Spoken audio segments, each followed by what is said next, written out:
Okay, so this is the Ember Island Players. You might notice that this is like the exact same shot from 2 videos ago. That's because I actually, in terms of when I'm shooting these, they're a touch out of order, but what do you care? So, okay, I watched the episodes in order, though. That's all the important. So we have this episode that actually I've been told about ahead of time. I wasn't told any of the jokes. I was just made aware that this episode was coming. Like, everyone...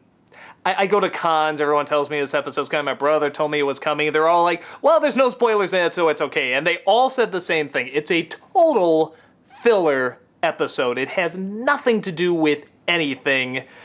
It's just a cute little thing for laughs. And it kind of is. I mean, they address a little bit sort of the romance between Katara and Aang, which I wasn't really digging, by the way, but I'll get to that in a second. So they told me that they go to this place where, in the Fire Nation, where they put on a show, this theatrical production of everything that has happened so far, but it's through the Fire Nation's filtered eyes. And it sounded great, and a lot of it was great, but I think it's very possible people telling me about it, maybe it ruined it for me. Because it's still good. It's like, okay, but I guess where I thought what I was gonna get, like, you just hear that idea, it's like, oh my god, that sounds hilarious. And some parts are legitimately hilarious, but other parts are just kind of slow, and it's like, what was that joke about? Or what was there even a joke there? Unless there's so many in-jokes, I'm just not getting them all, which is totally possible. But most of them I felt I got, and the ones that were clever were so clever. Especially now that I know the fan reaction to a lot of this stuff. It kills me. The Great Divide, was it the Great Divide episode? Where they're flying over. It's like, look at that Great Divide down there. Yeah, we should skip that. And they do. I mean, obviously they got feedback of people saying, we don't like that episode. The way they make fun of their own choices. I love it when the rock falls on the guy playing Jet, and he said, did Jet die? It was never really made clear. It's so clever. I mean, that stuff is so wonderful, and I like that they incorporate a lot of real theater techniques, and they have like kabuki acting in there, and all that stuff is really clever. I like how they also make fun of like sort of current theater techniques, like having a woman play Aang, obviously satirizing Peter Pan, and she flies around the theater. I mean, that's hugely funny. The moments where I sort of felt it fell flat, though, was that there's some parts where it just sort of looks like they tell what happens, or they just sort of keep reusing a joke, and it's not... just for me, it never quite hit a bullseye. And okay, for example, I know this is part of the joke, but Toph laughing as hard as she can at everyone's portrayals and saying how funny they are. And then when she pops up, I have a feeling they're going to do this, just this big, strong guy who comes to, I am Toph. It was funny, but the fact that she was not offended by it, I know what they were going for, but it just didn't work for me.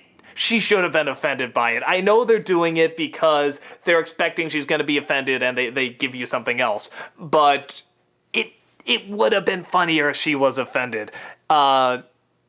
Because her angry is very funny. And by sort of not giving it... Okay, it plays with an expectation, but it's not necessarily funny. At least for me. Maybe it was funny for you guys. I don't know.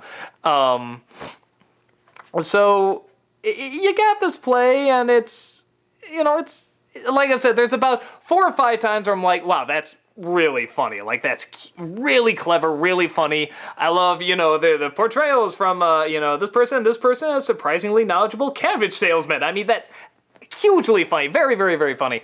But you sort of gotta really wait for them, sort of through these very slow, either awkward jokes or just moments that's just sort of showing what happened, or isn't it kind of funny how the play is set up and it's not quite portraying it right, but what's the humor in part of how it's not being portrayed? I don't know, I'm being probably really nitpicky about this, but I think it's because this episode's been built up for me. And there is no, I mean, God, they weren't kidding when they said it was a filler episode. It's like, once it's done, you have that big thing where, well, I thought the play is over. It's like, no, apparently there's more. And I'm like, what is this building up to?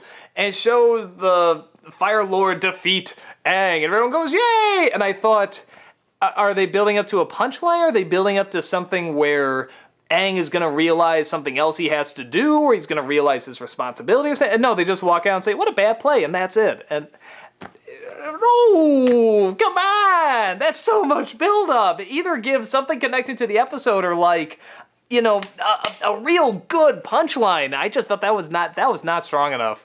So you got that.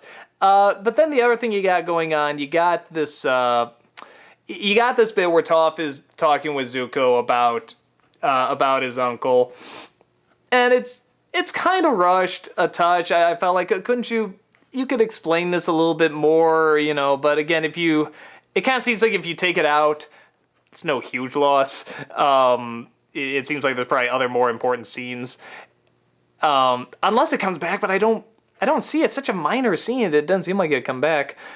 And then you have this bit with Aang and Katara, where Katara's saying that she's just confused and she doesn't know what she wants and so forth. And I'm sorry, where did this come from exactly? I mean, granted, they weren't always focusing on the romance in this, but I mean, it seemed like they were okay. I mean, okay, they weren't holding hands or anything, but I mean, they seemed like they kissed, you know, a couple times, or indicated that they were interested in each other. You know, like I said, I mean, in the cave, and, you know, before he flies off to fight the Fire Lord, you know, they kiss, and they seem okay. Suddenly she's confused. It's like, where did this come from?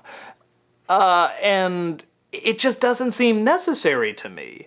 It seems like you have something nice going. Why don't they keep developing it? And by her just saying, I'm confused, and nothing else, it doesn't, I don't know, it doesn't hold water for me, no pun intended.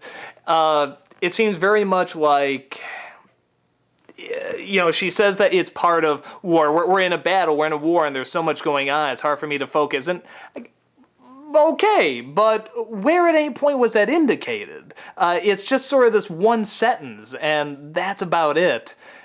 So, I don't know, that didn't gel well with me. So this is just an okay episode.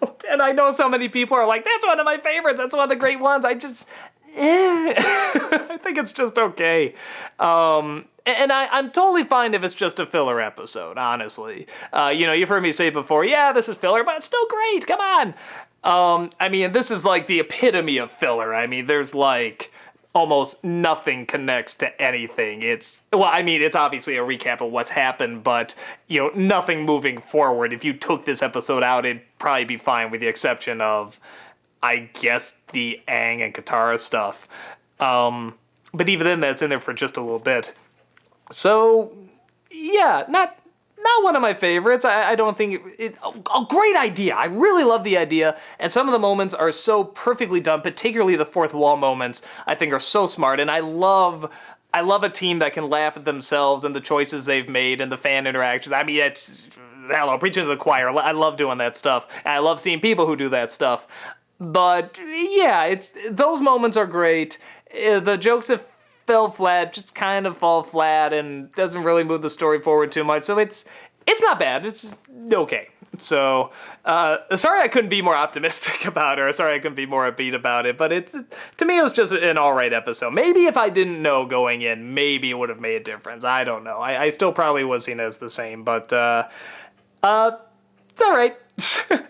That's about all I got. So getting close to the end here, kids. Getting close to the end of Avatar here. It's exciting. I'm really excited. I love this show. I know I've said it a million times, but I'm so excited to see how it's all gonna end and how it's all gonna come together. So real excited. I'll see you probably at the beginning of the finale is next. So I'll just see you there. Take care.